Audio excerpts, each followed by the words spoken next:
إن الحمد لله نحمده ونستعينه ونستغفره ونعوذ بالله من شرور أنفسنا ومن سيئات أعمالنا من يهده الله فلا مضل له ومن يضلل فلا هادي له وأشهد أن لا إله إلا الله وحده لا شريك له وأشهد أن محمدا عبده ورسوله يا أيها الذين آمنوا اتقوا الله حق تقاته ولا تموتن إلا وأنتم مسلمون يا أيها الناس اتقوا ربكم الذي خلقكم من نفس واحدة وخلق منها زوجها وبث منهما رجالا كثيرا ونساء واتقوا الله الذي تساءلون به والأرحام إن الله كان عليكم رقيبا يا أيها الذين آمنوا اتقوا الله وقولوا قولا سديدا يصلح لكم أعمالكم ويغفر لكم ذنوبكم ومن يطع الله ورسوله فقد فاز فوزا عظيما أما بعد فإن خير الحديث كتاب الله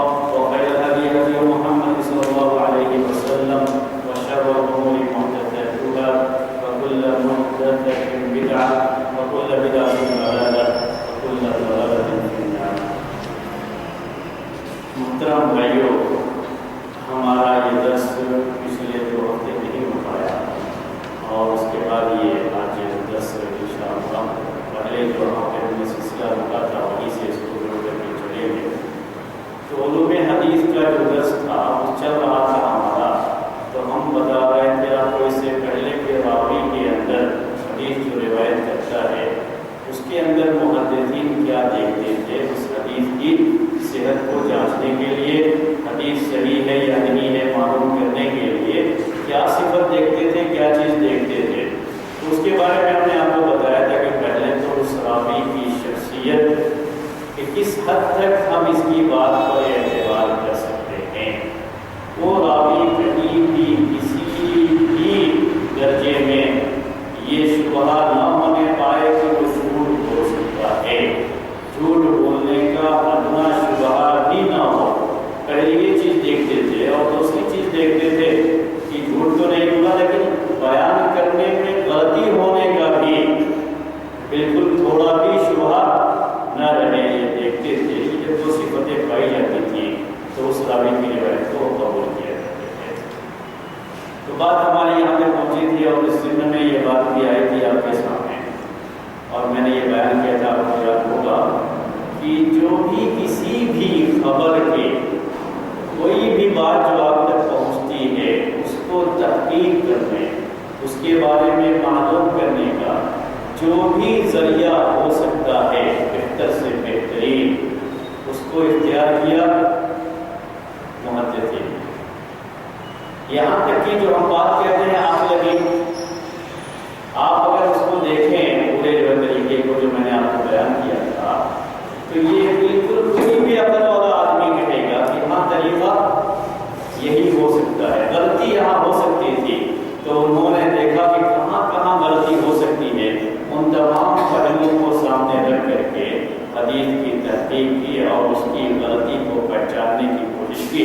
اور جب یقین ہو گیا کہ نہیں یہاں کوئی غلطی نہیں ہوئی ہے بیان کرنے میں تو کہا کہ وہ حدیث صحیح. بالکل جو ہے ایسا طریقہ جسے آپ کہہ سکتے ہیں کہ عقل میں آنے والا طریقہ، یعنی کوئی غیر معقول چیز کا مسئلہ نہیں ہے، یہ بالکل عقل میں آنے والا. ہر عقل مند آدمی یہی کہے گا کہ ہاں طریقہ یہی ہوگا تحقیق کرنے کا. اسی لیے ایک جملہ بہت مشہور ہے عربی میں، وہ جملہ پہلے میں آپ کو بولتا ہوں عربی میں پھر اردو میں اس کی شرح کرتا ہوں. کہا جاتا ہے کہ ایک حدیث جب اس کے اوپر محدثین یہ حکم لگا دیتے ہیں اور سب کا اتفاق ہوتا ہے کہ یہ حدیث صحیح ہے، اگر کوئی شخص اس کو کہتا ہے کہ یہ حدیث عقل کے خلاف ہے اس لیے صحیح نہیں ہے تو عقل کو نقل پر مقدم کرنا، نقل سے مراد وہ روایت جو نقل کی گئی تو عربی میں کہتے ہیں تقدیم العقل علی النقل قدح فی العقل.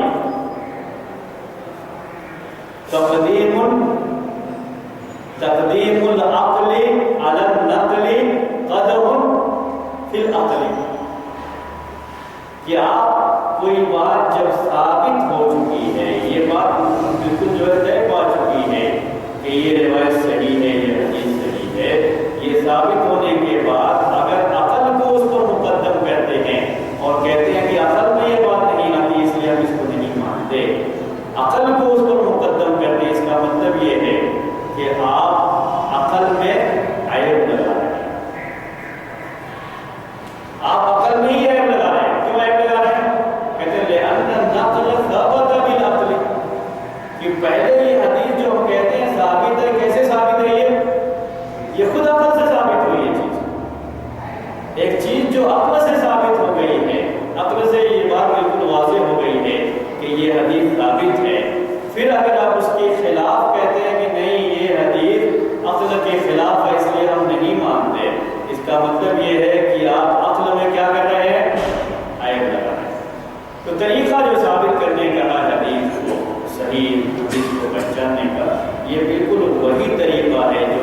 بھی عقلمند آدمی استعمال کرے گا کسی بھی خبر کی تحقیق کے لیے.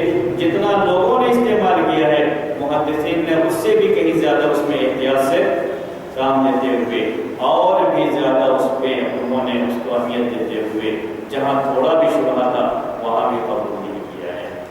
اب میں آپ کو چند مثالیں شبہے والی بیان کرتا ہوں. جبکہ ایسا ہو سکتا ہے اسلامی لحاظ سے کہ اسے قبول کیا جاتا ہے لیکن انہوں نے قبول نہیں کیا ہے. وہ پیش کرتا ہوں پھر ہم حدیث کی قسمیں کیا کیا آتی ہیں جو ہو سکتا ہے کہ کتاب کبھی کچھ میں پڑھے ہوں تو آپ کو آیا ہوگا اس طرح کا کہ حدیث میں متواتر ہوتی ہے آہاد ہوتی ہے صحیح ہوتی ہے ضعیف ہوتی ہے سمجھتی ہے. تو اس کے بارے میں انشاءاللہ آپ کو ہم بتاتے ہیں. پھر اس کے پہلے یہ کوئی راوی اس کا نام موجود ہے اس کا نام موجود ہے. ہم تھوڑی دیر کے لیے فرض کر لیتے ہیں اس راوی کا نام زید. سند سامنے ہے جس سے ہم نے حدیث سنی. ہم نے پوچھا کہ آپ نے کس سے یہ حدیث سنی تو کہا کہ ہم سے یہ حدیث بیان کی زید. زید نامی اس راوی سے کئی لوگ روایت کرتے ہیں. سب کی سب قابل اعتبار لوگ ہیں. یعنی یہ معلوم ہوتا ہے کہ زید نام کا ایک آدمی موجود تھا. ٹھیک ہے, زید نام کا ایک آدمی موجود تھا, ایک راوی موجود تھا, یہ معلوم ہوتا ہے. لیکن کسی بھی جس میں یہ نہیں ملتا ہے کہ اس زمانے کے جو محدثین تھے اس میں سے کسی نے بھی زید کے بارے میں یہ کہا ہو کہ زید ایک ثقہ راوی ہے, قابل اعتبار راوی ہے, اس پر اعتماد کیا جا سکتا ہے, اس کی اگر روایت ہو تو اسے قبول کیا جا سکتا ہے. کسی نے نہیں کہا. اور ہمیں یہ بھی کہیں نہیں ملتا ہے کسی بھی جگہ پہ کہ اس زمانے کے جو محدثین تھے جو جن کے اوپر جو ہے جن کو ہم جب تعلیم کے امام کہتے ہیں ان میں سے کسی نے یہ کہا ہو کہ یہ ضعیف ہے. یعنی کسی نے یہ بھی نہیں کہا کہ یہ ثقہ ہے اور یہ بھی نہیں کہا ہے کہ یہ ضعیف ہے. یعنی اس کا ثقہ ہونا یا اس کا ضعیف ہونا ہمیں کچھ بھی معلوم نہیں. اسلامی لحاظ سے کیا ہوتا ہے کہ ہم کس پر حکم لگائیں؟ جب اس کو ضعیف کسی نے نہیں کہا ہے تو ہم کیا مان لیں گے؟ مان لیں گے. بھائی جب کسی نے کوئی جرح نہیں کی ہے تو ہم کیا کہیں گے؟ اس پر اعتبار کیا جائے گا, اس پر اعتبار کیا جائے گا. ایسا ہوتا ہے کہ بہت سے لوگ ہوتے ہیں لیکن کسی آدمی نے ان کے بارے میں کچھ نہیں کہا, زمانے کے لوگ نہیں جو جاتا اس کے بارے میں یہ رہا, کوئی ایسی بات نہیں ہے. جب کسی نے اس کے بارے میں کوئی برائی نہیں کی ہے, کوئی جرح نہیں کی ہے, تو یہ بھی ہو سکتا تھا کہ ہم کیا مان لیتے, اس کی روایت کو مان لیتے اور اس کو اعتبار کر لیتے کہ کسی نے بھی اس کے بارے میں کوئی کلام نہیں کیا. لیکن محدثین کیا کہتے ہیں؟ یہ مجہول راوی ہے. کیا کہتے ہیں؟ یہ مجہول راوی. مجہول کا مطلب انون, یعنی جس کے بارے میں ہم جانتے نہیں ہیں کہ یہ ثقہ ہے یا ضعیف ہے, روایت کو قبول نہیں کرتے.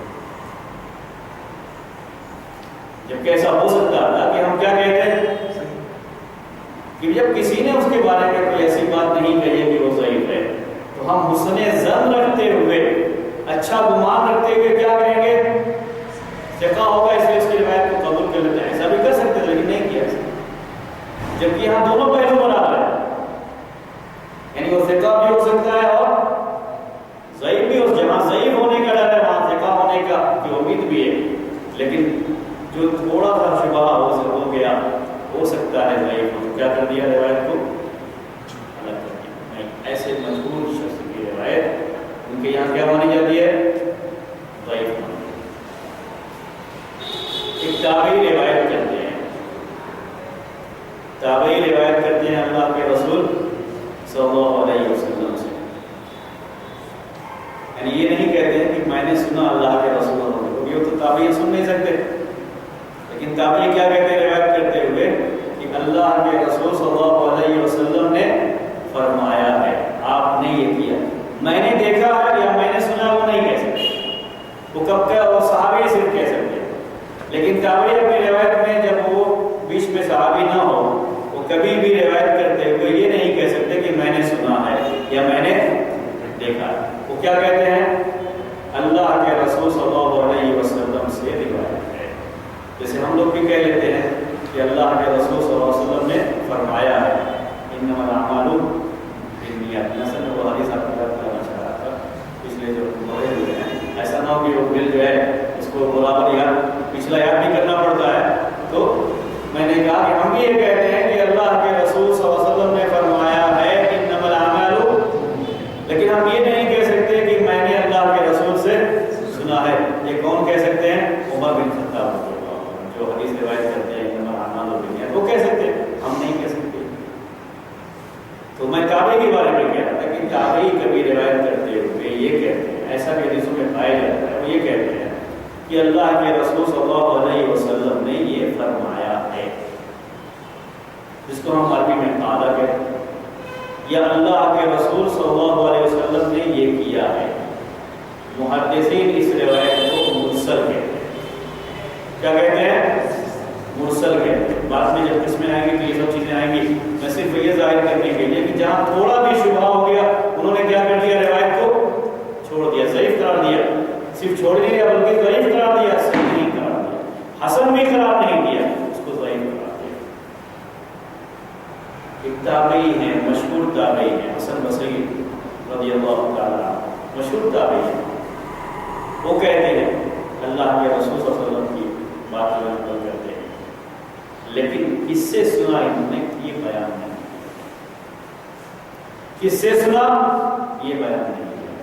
اب یہ ڈائریکٹ تو سن نہیں سکتے اس لیے کتاب ہی ہے. ان سے کس نے بیان کیا ہے اس کو نہیں بیان کیا.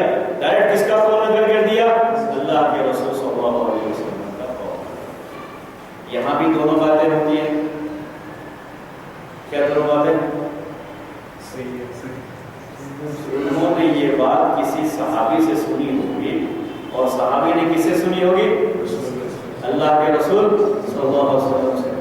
تو اگر صحابی بیچ میں حذف بھی ہو جائے تب بھی محدثین کے یہاں حدیث صحیح نہیں رہتی ہے کیونکہ صحابہ سب کے سب قابل ہیں. لیکن ایک دوسرا شبہ ہے. وہ شبہ کیا ہے؟ ہو سکتا ہے انہوں نے کسی تابعی سے سنا ہو اور اس تابعی نے صحابی سے. حالانکہ یہ پہلو کمزور ہے اس کے مقابلے میں کہ انہوں نے کسی صحابی سے سنا ہو.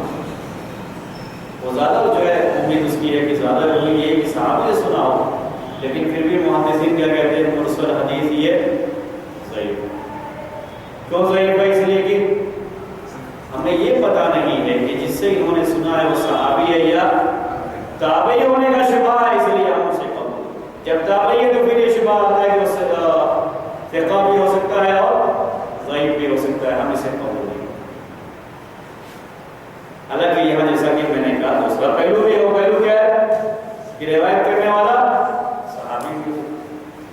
لیکن نہیں، انہوں نے تحقیق کا جو سب سے اونچا معیار ہو سکتا ہے جہاں تھوڑا بھی شبہ باقی نہ رہے اس کو اپنایا ہے کسی حدیث پر سے.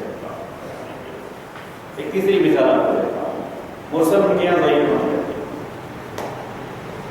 بعض مرتبہ راوی حدیث کو روایت کرتے ہوئے کہتے ہیں حدثنی الثقہ، حدثنی الثقہ. یہ حدثنی، حدثنا، اخبرنی، اخبرنا یہ ان کے حدیث روایت کرنے کے طریقے تھے جو آگے چل کر کے آپ کو علم حدیث کی جو ہے اس میں 10 میں انشاءاللہ آگے چل کر کے وہ باتیں آئیں گی. یہ ان کا طریقہ تھا. تو بیان کرنے والے نے جب حدیث بیان کی تو نام نہیں لیا کس نے بیان کیا. کیا بیان کیا تھا؟ کیا کہا؟ حدثنی الثقہ.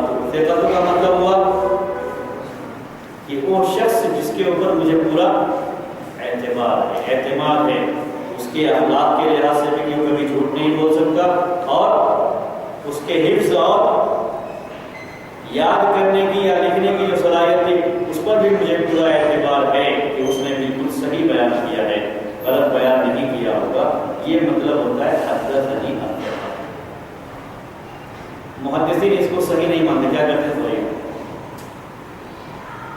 حالانکہ یہ بیان کرنے والا کیا کہہ رہا ہے کہ جس نے مجھ سے بیان کیا وہ بالکل ثقہ ہے، بالکل قابل اعتماد ہے، قابل اعتماد ہے. ہم بھی اردو میں کبھی کبھی بولتے ہوئے کہتے ہیں کہ بالکل مصدقہ ذرائع سے، عربی کے الفاظ میں زیادہ ہے، مصدقہ ذرائع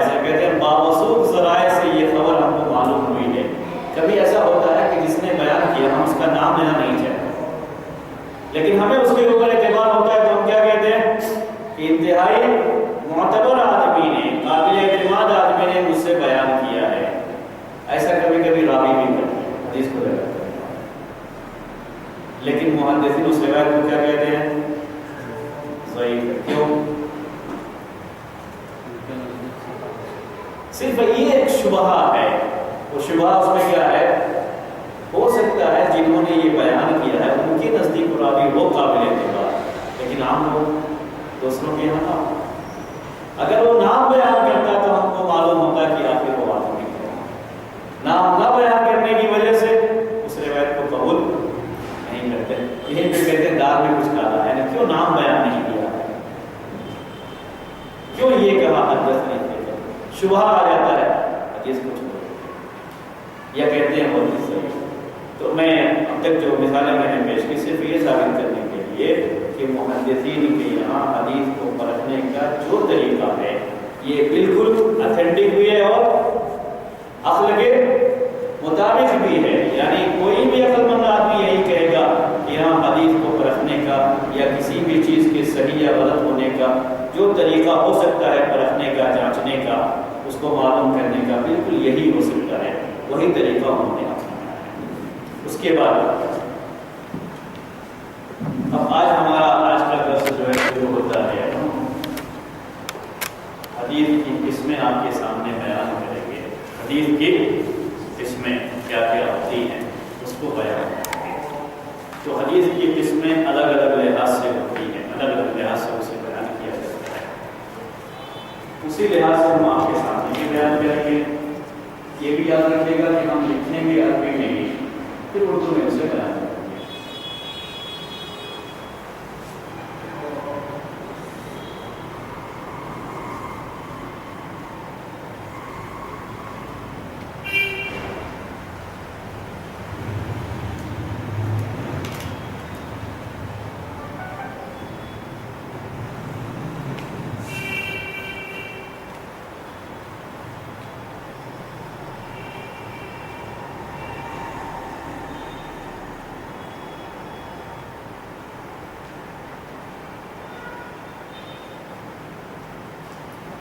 جو بھی عربی لکھ سکتے ہیں اس کو اسی لحاظ سے عربی میں اپنے یہاں نوٹ کر لیں. یعنی آپ میں لگے اور عام طریقے سے کوئی کتاب لاتے نہیں ہیں، اس کو اسی لحاظ سے آپ نوٹ کر لیں. میں اردو میں اس کو آپ کے سامنے بھی کر رہا ہوں. عربی میں کہتے ہیں الحدیث باعتبار اصولہ الینا. یہ نشان لگنے کا مطلب ہے کہ اس کی دو قسمیں ہیں،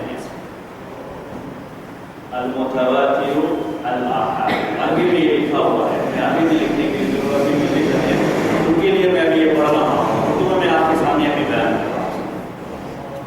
الحدیث باعتبار اصولہ الینا المتواتر الآحاد.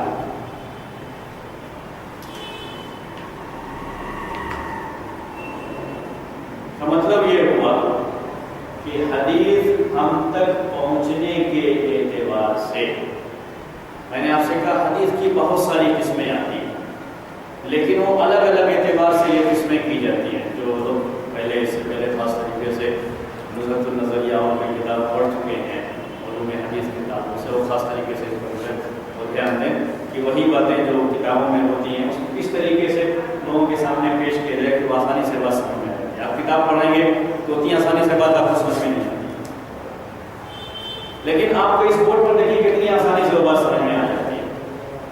یہ کیا ہے؟ الحدیث باعتبار اصولہ الینا. حدیث ہم تک پہنچنے کے لحاظ سے، ہم تک پہنچنے کے اعتبار سے تو اس کی دو قسمیں ہیں. پہلی قسم ہے متواتر، دوسری قسم ہے آحاد. حدیث ہم تک پہنچنے کے لحاظ سے اس کی دو قسمیں ہوتی ہیں. میں نے کہا حدیث کی قسمیں بہت ساری کی جاتی ہیں، لیکن الگ الگ لحاظ سے کی جاتی ہیں. ہم یہ قسمیں جو بیان کر رہے ہیں ابھی آپ کے سامنے، یہ خاص اعتبار سے ہے، اس لیے اوپر یہ بات لکھی ہوئی ہے.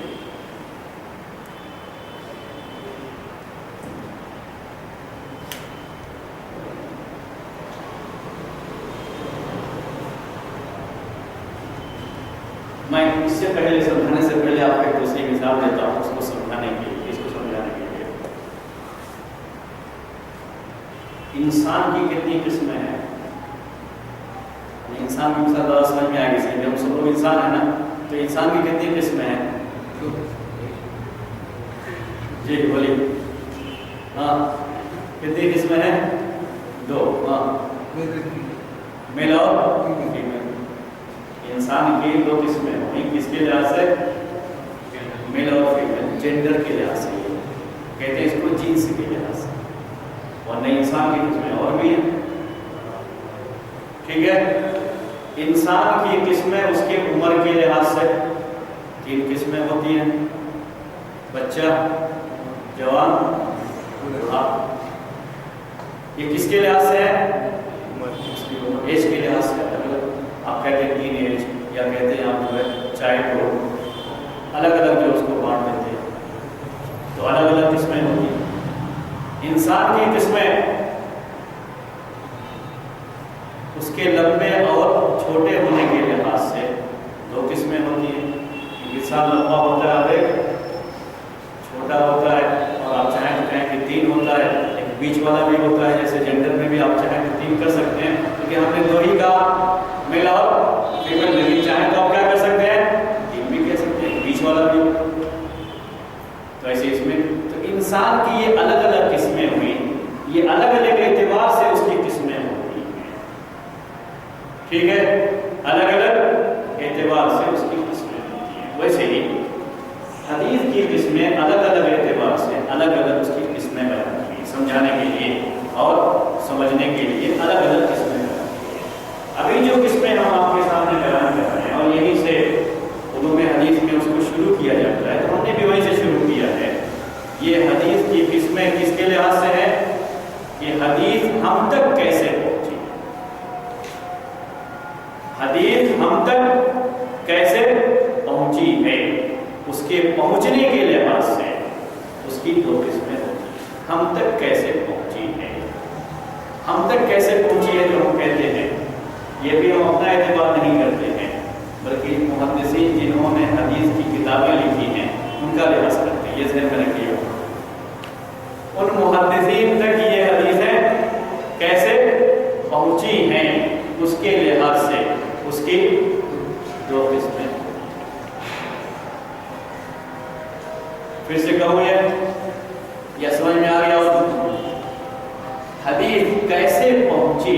اللہ کے رسول صلی اللہ علیہ وسلم نے کوئی بات بیان کیا ہے، اس بات کو لوگوں نے سنا، انہوں نے بیان کیا، انہوں نے رسول سے سنا، پھر اپنے کاروبار کو بیان کیا، یہاں تک کہ یہ حدیث امام بخاری تک پہنچی، امام احمد بن حنبل تک پہنچی، امام ابو داؤد طیالسی تک پہنچی، جو بھی محدثین ہیں، امام مالک تک پہنچی۔ تو یہ حدیث کیسے پہنچی ہے، ٹھیک ہے، کیسے پہنچی ہے، اس کے لحاظ سے حدیث کی 2 قسمیں ہوتی ہیں۔ ایک قسم ہے متواتر اور دوسری قسم ہے آحاد۔ میں یہ صرف اس لیے بیان کر رہا ہوں آپ کو کہ یہ لفظ برابر آتا ہے جب کوئی بھی آپ علمی بات پڑھیں گے، کوئی فقہی مسئلہ پڑھتے ہیں علمی لحاظ سے، یا اور بھی عقیدے کی بحث آتی ہے، تو کبھی کبھی یہ کہا جاتا ہے کہ چونکہ یہ خبر واحد ہے اس لیے حجت یہ اخبار آحاد میں سے ہے، اس لیے اس مسئلے کے لیے یہ دلیل نہیں ہو سکتی۔ جب بھی آپ مسائل وغیرہ پڑھیں گے، کوئی بھی علمی کتاب پڑھیں گے، تو آپ کو اس میں یہ الفاظ ملیں گے کہ یہ متواتر ہے اور یہ کیا ہے؟ آحاد ہے۔ تو جب یہ کہا جاتا ہے کہ یہ آحاد ہے، یہ حدیث آحاد میں سے ہے، یہ حدیث متواتر ہے، تو محدثین کے یہاں اس سے کیا مراد ہے؟ پہلی جو ہے ہمارا پہلا پڑاؤ یہی رہے گا، پہلے اسی کے بارے میں ہم تفصیل سے جاننا چاہیں گے کہ یہ لفظ کتابوں میں جب آتا ہے تو متواتر کا مطلب کیا ہوتا ہے، اور آحاد کا مطلب کیا ہوتا ہے، کیا کہنا چاہتے ہیں اس میں، ٹھیک ہے۔ پھر سے ہم حدیث ہم تک پہنچنے کے لحاظ سے اس کی 2 قسمیں ہیں، ایک قسم متواتر اور دوسری قسم کیا ہے؟ آحاد ہے۔ ہم پہلے کس کو پڑھیں گے؟ متواتر، لیکن اس کو سمجھانے کے لیے ابھی آپ کو میں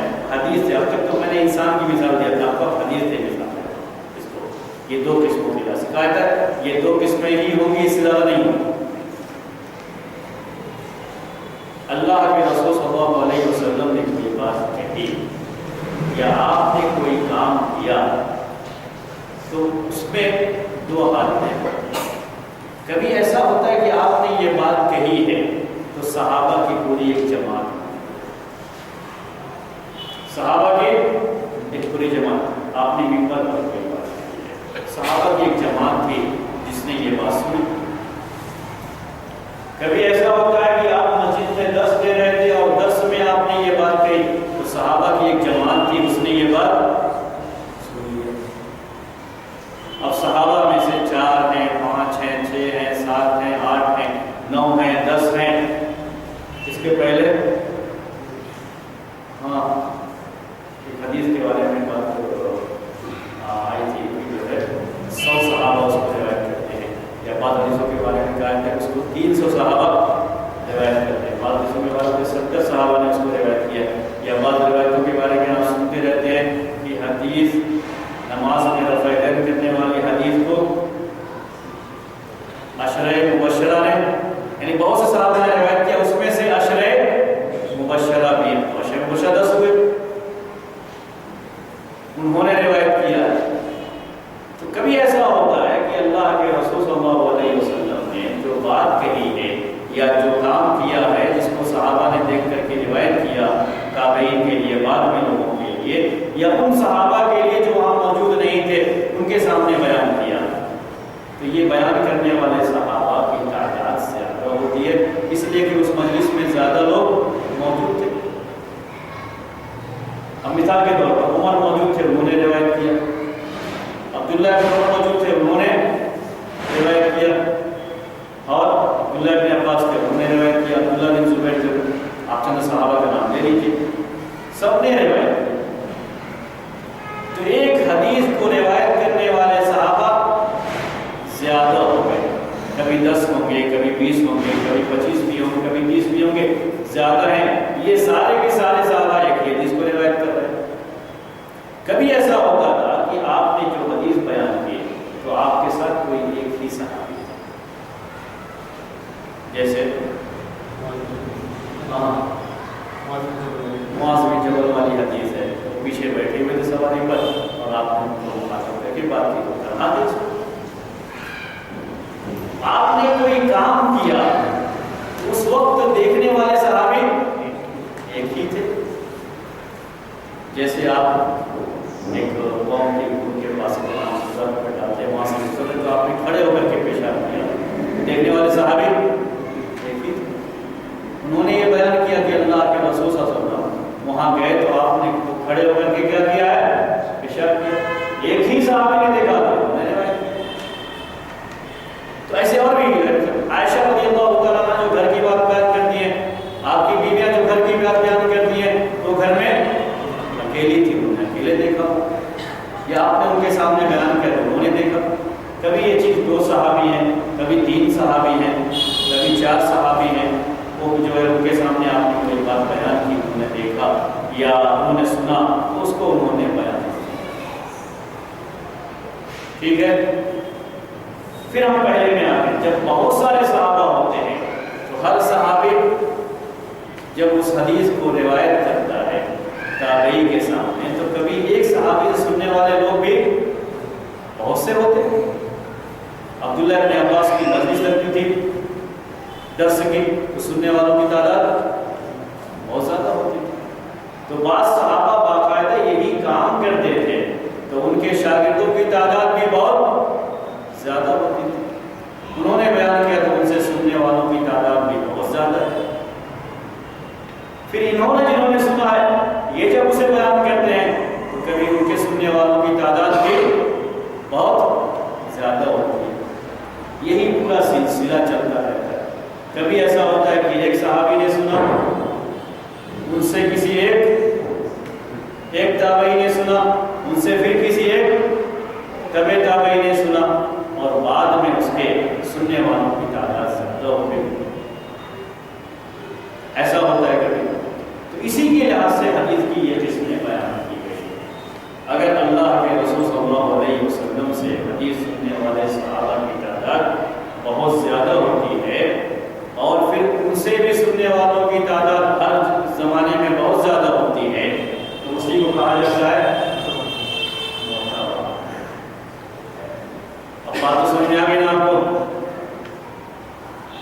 کوئی حدیث ہمارے سامنے آئی ہے یعنی محدثین تک پہنچی ہے تو انہوں نے پایا کہ اس حدیث کو اللہ کے رسول صلی اللہ علیہ وسلم سے روایت کرنے والے صحابہ کی تعداد بہت زیادہ ہے. کتنی ہے میں عدد نہیں بیان کرنا، صرف کیا لفظ استعمال کرتے ہیں، بہت زیادہ ہے.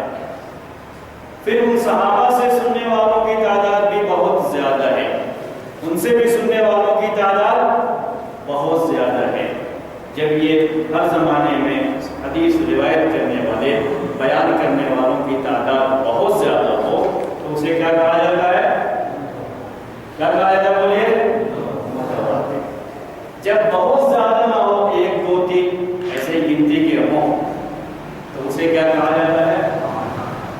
میں نے آپ سے کہا کہ 2 ہی قسمیں ہو سکتی ہیں، صرف وہ سمجھانے کے لیے میں نے یہ کیا. اب تک میں نے اس کی ڈیفینیشن متواتر کسے کہتے ہیں وہ سب نہیں کیا. میں نے کیا کہا آپ سے؟ اس کی 2 ہی قسمیں ہو سکتی ہیں. یہ بھی بالکل عقل کے لحاظ سے میں یہ باتیں آپ کو پیش کر رہا ہوں. یہاں پہ سننے والوں کی تعداد یا تو بہت زیادہ ہوگی یا راستے میں آتے ہوئے کسی نے کوئی بات پوچھی تو میں نے اس کے سامنے بیان کی دیکھی. آپ میں سے یہاں سے لوگ جاتے ہیں تو وہ بھی اسے بیان کریں تو پھر بعد میں سننے والوں کی تعداد اور بھی زیادہ ہو سکتی ہے. جب یہ تعداد بہت زیادہ ہوتی ہے تو کیا کہا جاتا ہے اسے؟ متواتر. جب تعداد کم ہوتی ہے گنتی کی 1 2 3 4 تو اسے کہا جاتا ہے آحاد. تو اب یہ 2 قسمیں آپ میں آ گئی. حدیث روایت کرنے والوں کی تعداد اگر بہت زیادہ ہوتی ہے تو اسے متواتر کہا جاتا ہے. اگر کم ہوتی ہے، کم میں 1 بھی شامل ہے، 2 بھی شامل ہے اور 3 بھی شامل ہے تو اسے کہا جاتا ہے آحاد. اور میں نے کہا یہی 2 قسمیں ہو سکتی ہیں، اس لیے کہ روایت کرنے والوں کی تعداد یا تو زیادہ ہوگی یا کم ہوگی. تیسری کوئی شکل اس میں نہیں آتی. تعداد یا تو زیادہ ہوگی یا کم ہوگی، تیسری شکل نہیں آتی. اس لیے قسمیں کتنی بنتی ہیں؟ 2 ہی بنتی ہیں. اگر زیادہ ہے تو متواتر ہے، اگر زیادہ نہیں ہے تو کیا ہے؟ آحاد. ٹھیک ہے. یہ یہاں تک بات آگے بڑھائی جائے. اب اس کے بعد دیکھیے اب ہم متواتر کے بارے میں ہیں. متواتر کہتے کسے ہیں؟ پہنچے سیکھنے کا جب یہ لفظ استعمال کیا جاتا ہے کہ یہ حدیث متواتر ہے اور یہ حدیث آحاد سے.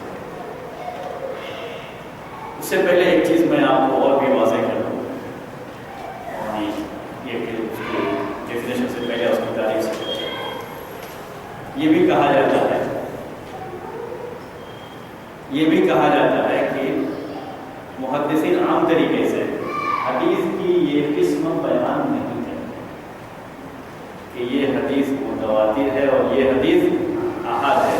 عام طریقے سے محدثین اس کو بیان کرنے کا اہتمام نہیں کرتے. ان کے یہاں اس کی زیادہ اہمیت نہیں ہوتی تھی. اہمیت زیادہ کس کی ہوتی تھی کہ یہ حدیث ثابت ہے یا نہیں.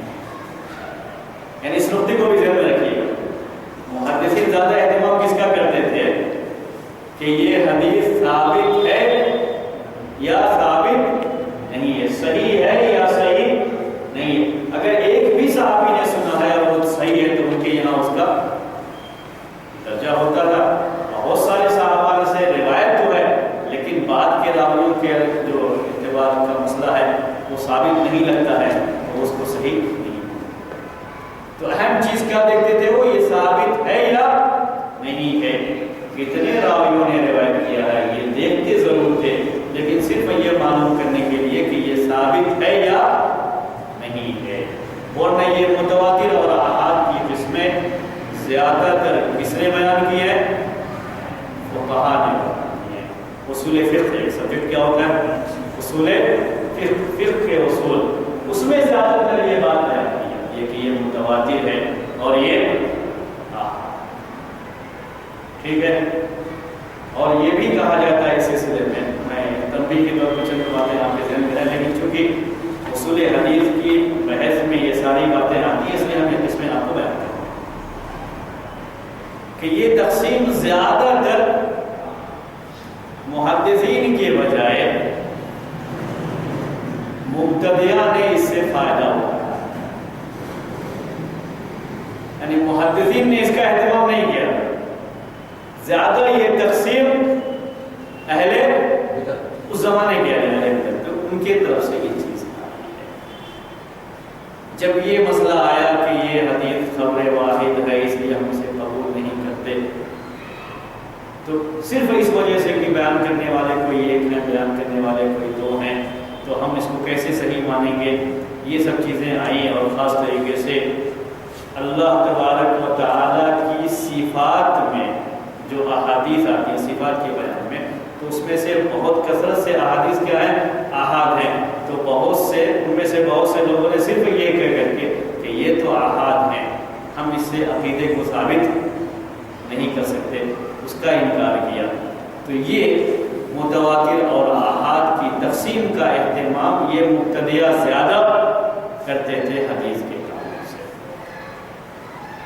ٹھیک ہے، یہ تنبیہ کے طور پر یہ باتیں ہیں جو آپ ذہن میں رکھیں گے. زیادہ اہتمام یہی لوگ کرتے تھے، زیادہ اہتمام اس کا محدثین نے نہیں کیا ہے. اس تقسیم کا اہتمام محدثین کے یہاں کم رہا ہے متواتر اور آحاد کے حوالے سے. یہ بات آپ کے سامنے آ گئی، متواتر اور آحاد. ٹھیک ہے، اب متواتر کے بارے میں، متواتر کہتے کسے ہیں محدثین کے یہاں؟ جو لوگ تھوڑا عربی زبان سیکھے ہوئے ہیں پہلے ان کو ہم یاد دلائیں گے. المتواتر عربی زبان کے لحاظ سے، عربی زبان میں اس لفظ کا معنی کیا ہوتا ہے اور محدثین نے یہ لفظ کیسے استعمال کیا، دونوں باتیں جو آپ کو ڈیفینیشن میں اس کی تعریف میں آئیں گی. جب آگے جتنی بھی باتیں آپ کے سامنے آئیں گی دونوں باتیں تو عربی زبان کے لحاظ سے بھی اس کو واضح کیا جائے گا.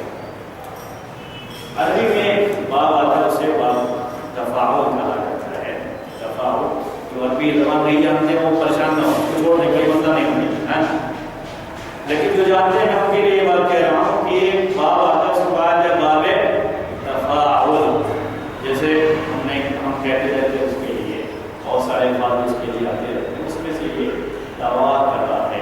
دوا کرا، دوا کرا یا دوا کرو، اسی سے اس میں فاعل ہوتا ہے یہ متواتر باب تفاعل سے. اس کے معنی ہوتے ہیں تواتر، اصل اس کا لفظ ہوتا ہے تواتر، التواتر.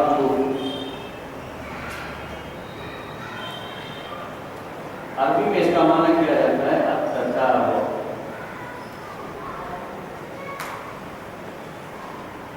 جو بھی عربی زبان جانتے ہیں، میں پہلے آپ کو یہ بات بول رہا ہوں کہ میں ان کے لیے ہی بیان کر رہا ہوں اور ان کے لیے یہ بات کہہ رہا ہوں. اگر کسی کو نہیں معلوم ہے تو فی الحال اپنا ذہن اس میں نہ لگائیں، کوئی بات نہیں.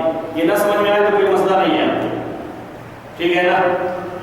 تواتر المطر عربی میں کہتے ہیں جب بارش برابر نازل ہوتی رہتی ہے. مطر کہتے ہیں بارش. تواتر المطر، بارش برابر نازل ہو رہی ہے. بارش شروع ہوئی اور برابر بارش ہوتی جا رہی ہے، رک نہیں رہی ہے، تو کہا جاتا ہے تواتر المطر. تو عربی میں تواتر کا معنی کیا ہوتا ہے؟ اب یہ بات سب کے لیے، اب جو پیش کر رہا ہوں یہ سب کے لیے. عربی میں تواتر کے معنی ہوتے ہیں کہ کوئی چیز مسلسل ہوتی رہے، کانٹینیو. کوئی چیز جو اس میں یعنی منقطع نہ ہو، مسلسل وہ چیز ہوتی رہے، اس کو تواتر کہا جاتا ہے. کوئی چیز مسلسل ہو، کانٹینیو ہو، اسے کہا جاتا ہے متواتر. یہ اس کا معنی ہوتا ہے.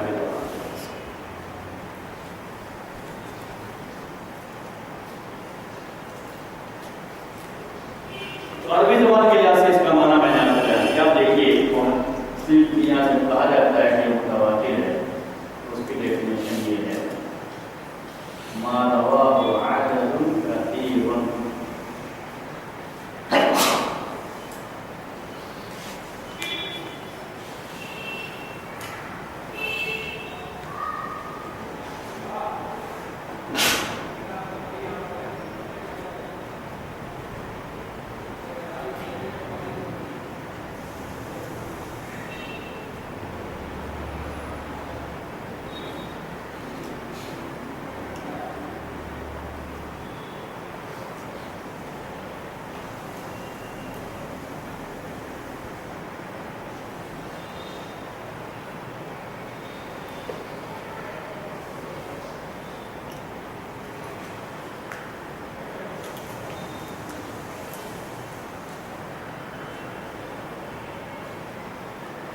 میں آپ کے سامنے آج دو ہی چیز اور بھی آگے ہے ابھی، لیکن ہم پورا چونکہ آج نہیں بیان کر سکتے اس لیے دو ہی لکھا ہوں. اتنا فی الحال آپ آج سمجھ لیجیے اور بقیہ کے لیے انشاءاللہ آئندہ ہفتے کا انتظار کریں گے اس سبجیکٹ کے لیے.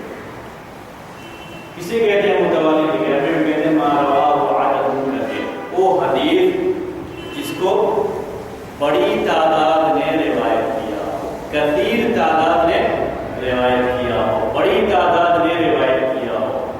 اب یہ سب کے لیے ہے، اس بات آپ نوٹ کر کے رکھیں. یہ متواتر کسے کہتے ہیں؟ وہ حدیث جس کو بڑی تعداد نے روایت کیا ہو، وہ حدیث جس کو بڑی تعداد نے روایت کیا ہو. اتنی بڑی تعداد جن کا جھوٹ پر اتفاق کر لینا، جھوٹ پر اتفاق کر لینا یا اتفاقاً ان سے جھوٹ کا صادر ہو جانا، دونوں بالکل ناممکن ہے، یعنی پاسبل نہ ہو، ممکن نہ ہو. اتنی بڑی تعداد ما رواه عدد کثیر، جس کو بڑی تعداد نے روایت کیا. پہلی بات یہ ہے، پہلی بات کیا ہے؟ جس کو بڑی تعداد نے روایت. کتنی بڑی تعداد؟ اتنی بڑی تعداد جن کا جھوٹ پر اتفاق کر لینا یہ ممکن نہ ہو. کوئی بھی آدمی عقل والا یہ سمجھ سکے کہ اتنی بڑی تعداد یہ جھوٹ پر اتفاق نہیں کر سکتی، یعنی سب مل کر کے یہ سوچ لیں کہ یہ جھوٹ ہم کو بولنا ہے، ایسا ممکن نہیں ہے.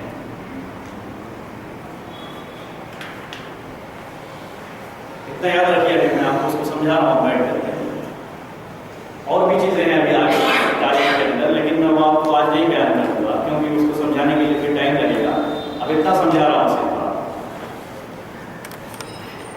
ہم نے متواتر کے بارے میں کیا کہا؟ جس کو بڑی تعداد نے روایت کیا. اب یہ سوال کتنی بڑی تعداد؟ تو اس کے بارے میں یہ کہ تعداد اتنی بڑی ہو کہ جھوٹ پر اس کا اتفاق کر لینا یا اتفاقاً وہ سب کی سب جھوٹ بول گئے ہوں، ایسا ممکن نہ ہو. انسانی عقل میں یہ چیز نہیں آ سکتی ہے کہ یہ سب کے سب لوگ جھوٹ بول سکتے. اتنی بڑی تعداد. اب اتنی بڑی تعداد ہے، یہ بات کی اتفاقاً یا وہ لوگ جھوٹ بولنا، جھوٹ پر سب کا اتفاق کر لینا یہ ممکن نہ ہو. یہ بات اب آپ کے سامنے ہے، اس کو میں سمجھا رہا ہوں مثال سے. اتنے سارے لوگ یہاں پہ بیٹھے ہوئے ہیں، اتنے سارے لوگ بیٹھے ہوئے، یہ بڑی تعداد، یہ بڑی تعداد. ان سب لوگوں کا جھوٹ پر اتفاق کر لینا ممکن ہے یا نہیں؟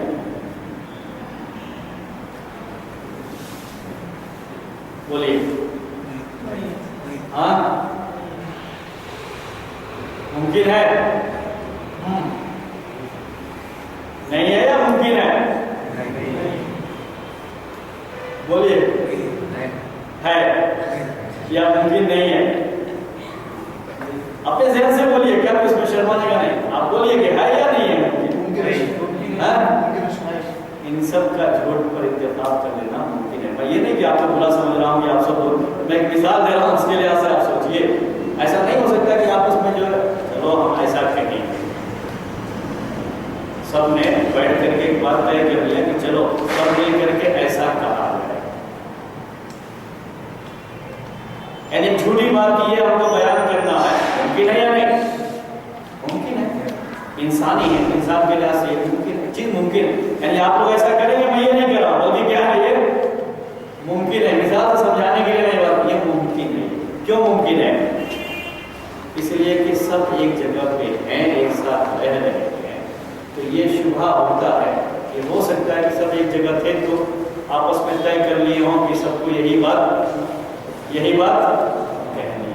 بات سمجھ میں آئی ہے؟ ہو سکتا ہے. حالانکہ آپ یہ کہہ سکتے نہیں ہو سکتا، اس لیے کہ اس میں نیک لوگ بھی ہوں گے تو نہیں، ہم لوگ نہیں کہہ سکتے.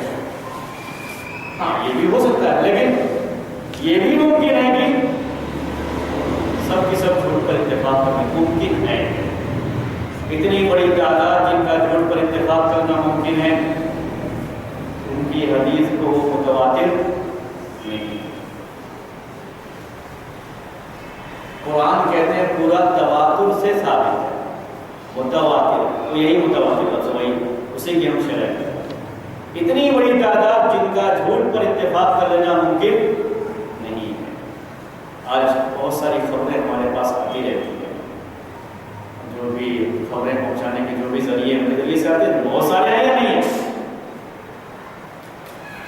وہ سارے ذرائع بھی کسی خبر کے بارے میں اتفاق کر لیں اور سب اس خبر کو بیان کریں، تب بھی وہ متواتر نہیں ہوتے۔ کیوں متواتر نہیں ہوتے؟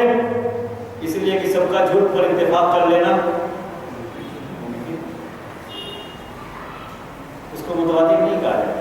یعنی سب نے طے کر نیوچر کہ ہم نے یہی کہنا ہے، یہی بیان کرنا، تو ہم اسے متواتر نہیں کہہ سکتے، کیونکہ وہ جھوٹ پر اتفاق کر سکتے ہیں۔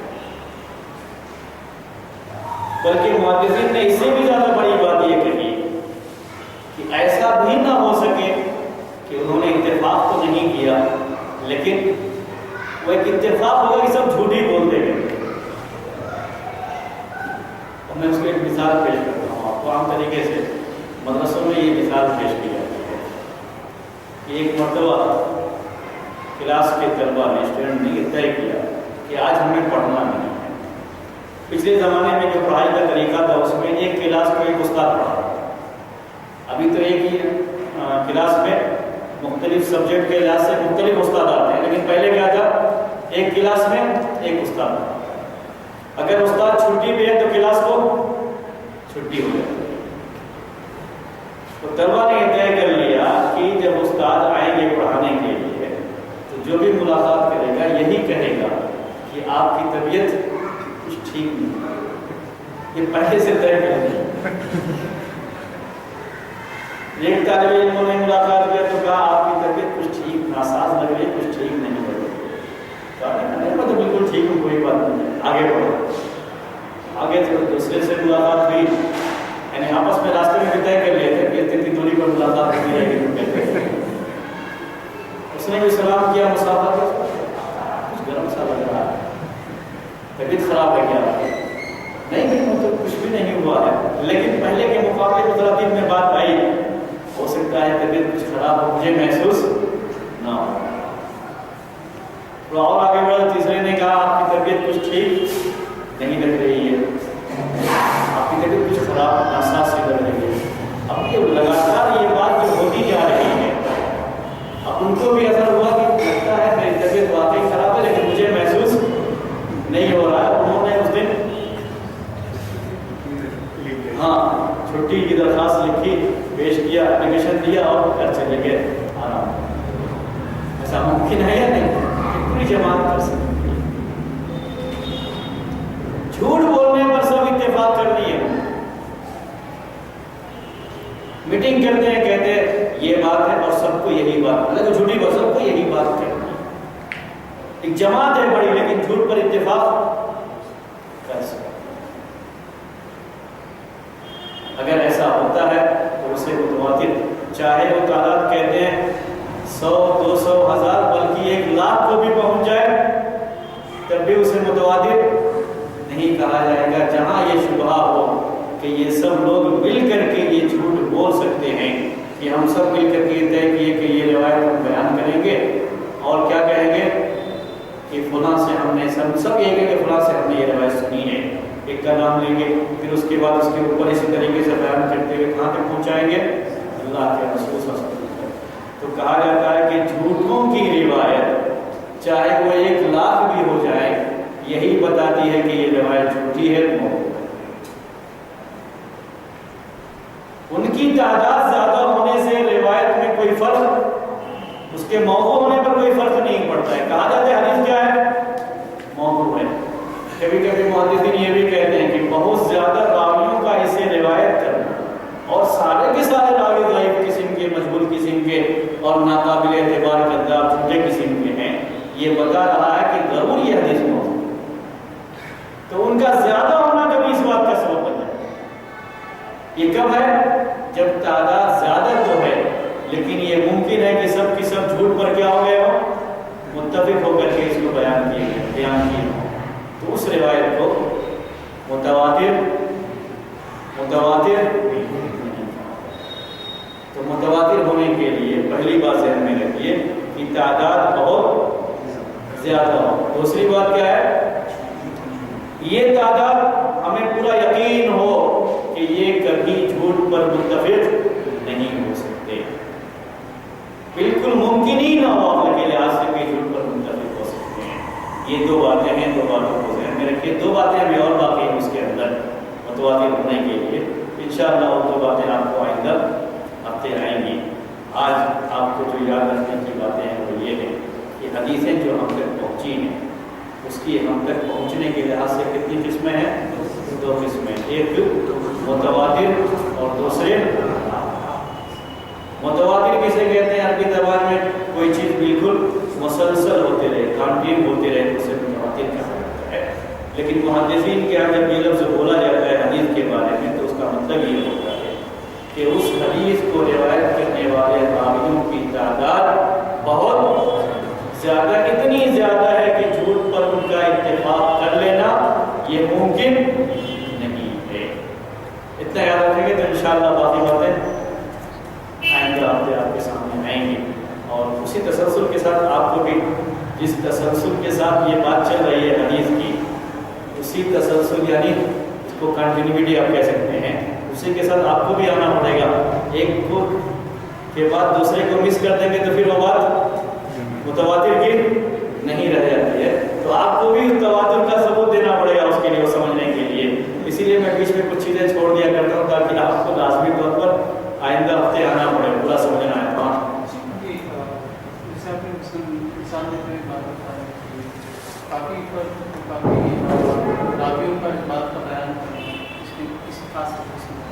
ہاں اس حدیث کے متعلق کافی راویوں نے اس بات کا بیان کیا. جھوٹے راوی یہ بیان کرنا کبھی کبھی اس سے بھی محدثین بھی یقین ہو جاتا ہے کہ حدیث میں اس کے ساتھ یاد رکھیے ضعیف اور جھوٹے راوی قابل اعتبار راویوں کا بیان کرنا اس سے تو متواتر ہو جاتی ہے. میں نے کہا کہ بہت زیادہ لوگ روایت تو کر رہے ہیں لیکن اس کا جھوٹ پر اتفاق کر لینا ممکن ہے. کب ممکن ہوتا ہے یہ؟ جب وہ راوی اسی درجے کے ہوتے ہیں. اس لیے پیدا ہوتا ہے کیونکہ کافی راویوں کا کسی حدیث کے مطابق بیان کرنا حدیث تو صحیح پائی جاتی ہے.